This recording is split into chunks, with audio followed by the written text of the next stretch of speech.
Welcome back students. तो इस video में हम लोग को एक क्वेश्चन दिया है जो कि है write an algorithm to compare a string without using library functions strcmp।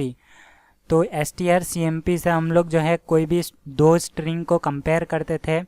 अभी हम लोग के पास क्वेश्चन ये है कि हम लोग को वो लाइब्रेरी फंक्शन को यूज़ नहीं करना है और उसका एल्गोरिदम बनाना है। तो हम लोग एल्गोरिदम कैसे बनाएंगे?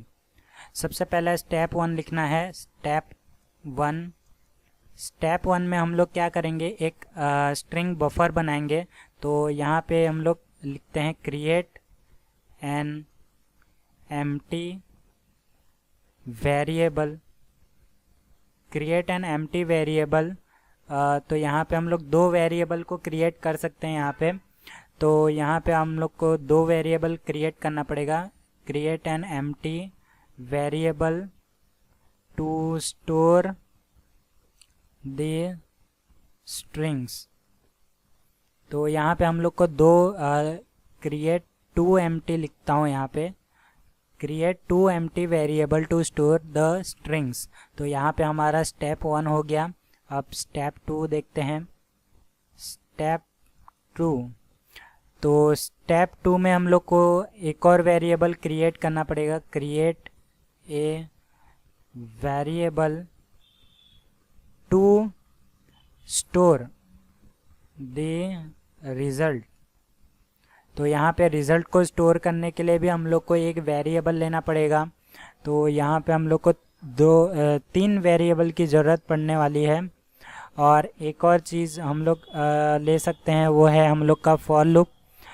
तो फॉर लूप चलाने के लिए हम लोग को एक वेरिएबल लेना पड़ेगा। तो यहाँ पे भी आपको दो वेरिएबल ले सकते हैं। तो स्टेप 2 हो गया।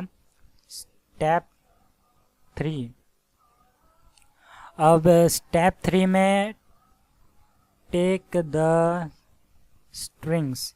तो यहाँ पे मैंने एस इसलिए लगाया क्योंकि यहाँ पे दोनों स्ट्रिंग आपको ले लेना है, यूज़र से लो या फिर वेरिएबल में इनपुट करके लो, लेकिन आपको दोनों लेना पड़ेगा। उसके बाद स्टेप 4 में हम लोग क्या करेंगे कि उस यूज़र टेक द स्ट्रिंग हो गया। टेक द स्ट्रिंग के बाद हम लोग लगाएंगे यहाँ पे लूप। तो यहाँ पे हम लोग ये लूप लिखने के बजाय यहाँ पे मैं करता हूँ iterate all the strings. Okay, तो यहाँ पे हम लोग इटरेट करेंगे ऑल द स्ट्रिंग्स। तो यहाँ पे फॉर लूप का यूज़ करेंगे with the help of for loop. तो यहाँ पे हम लोग फॉर लूप की हेल्प से करेंगे। उसके बाद स्टेप 5 में हम लोग कंपैरिजन करेंगे, यानी कि यहाँ पे इफ़ कंडीशन लगाएंगे। इफ़ चेक करेंगे, if str of i greater than होता है str टू i। यहाँ पे स्ट्रिंग 1 कंपेयर होगा स्ट्रिंग 2 से। तो यहाँ पे str1 कर देता हूँ। ये दोनों कंपेयर करेंगे एक दूसरे के साथ। ओके, यहाँ पे चेक होगा str1 i जो है str2 बड़ा होगा। तो यहाँ पे हमको प्रिंट करना रहेगा कि यहाँ पे हमको प्रिंट करेंगे print str1 of i is greater. तो यहाँ पे ऐसे कुछ काम करेगा ये एल्गोरिदम। तो यहाँ पे एल्गोरिदम हो गया यहाँ का। तो यहाँ पे हम लोग ऐसे भी कर सकते थे कि इसको सबसे पहले हम लोग ऐसे भी कर सकते थे str। तो यहाँ पे सबसे पहले आता यहाँ पे अगर ये करता तो str1 जो है छोटा आता, ठीक है। यहाँ पे हम लोग बड़ा वाला ही करते हैं। उसके बाद हम लोग क्या करेंगे, एक और इफ़ कंडीशन चलाएंगे। इफ़ यहाँ पे चलाएंगे, यही चीज़ सेम चीज़ लिखेंगे यहाँ पे। तो यहाँ पे इसी चीज़ को कॉपी कर लेता हूँ ना मैं, यहाँ पे कॉपी किया। इस बार हम क्या करेंगे, इसको लेस देन कर देंगे। तो यहाँ पे इस ग्रेटर की जगह यहाँ पे लिख देंगे इस स्मॉलर। तो यहाँ पे हम लोग का ये चीज़ हो गया स्टेप 5। और स्टेप 5 होने के बाद एक और कंडीशन हमारा लगेगा। तो यहाँ पे हम क्या कंडीशन लगाएंगे, इफ़ इक्वल्स टू, उसके बाद कॉपी पेस्ट अब यहाँ पे साइन चेंज हो जाएगा, इक्वल टू का साइन आ जाएगा और यहाँ पे हम लोग कर देंगे and str2 of i is equal. Okay, तो यहाँ पे स्टेप 5 में हमारा ये करना रहेगा और स्टेप 6 हमारा एंड। तो स्टेप 6 एंड, तो यहाँ पे आप लोग को ये चीज़ लिखना था, आपका स्टेप 6 में हो जाएगा। तो सबसे पहले आपको एक वेरिएबल एम्प्टी वेरिएबल क्रिएट करना है।